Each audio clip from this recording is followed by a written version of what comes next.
think you should see it in the context of the change that has happened. We were, prior to the war, 2 internationals. Now we are close to being 20 by the end of the summer. Hopefully we will be able to double that within a year. We are having a senior representative to be selected. Let me just take this off, I have an echo. Who will be, he or she, much more experienced, much more senior. And what does that give you? That gives you access, network, influence, and impact in a different way that has been possible before because of the seniority and where that person has operated before.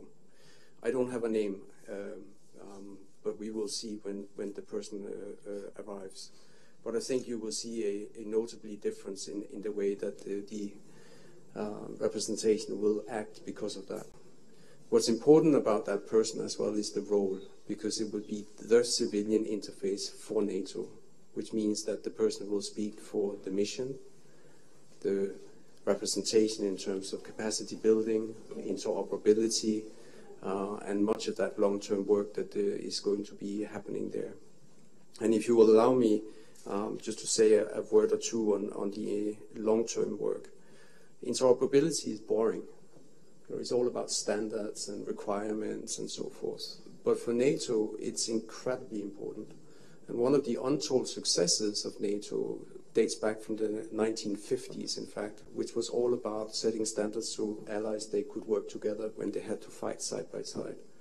And that allowed a mix and match, which is important when you have to defend each other, but also when you are doing operations together. And without the standards and the interoperability, we wouldn't have been where we are today. That is not something that happens fast. It's something that takes time.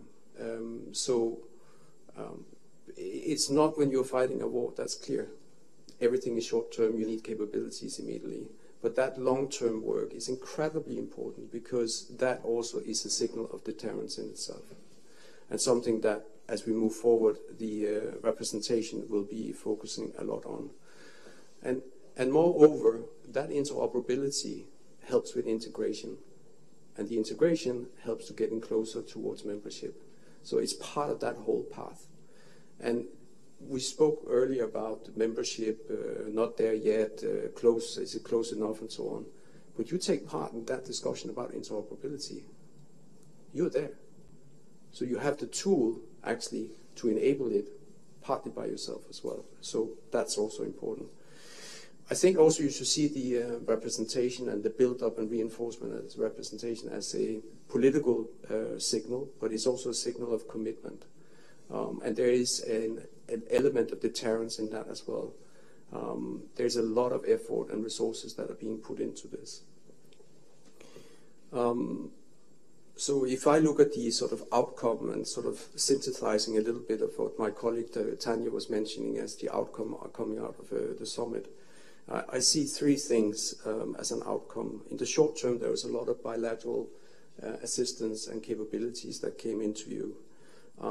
In the medium term, you also have the SATU mission, where NATO is going to take over part of the coordination of training and equipment.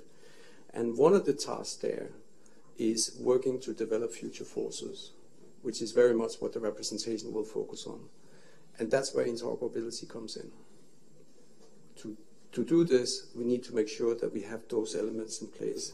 That's long term. So you have short term, medium term, and long term there. And there is a strong signal of political commitment from allies in doing that. Thank you.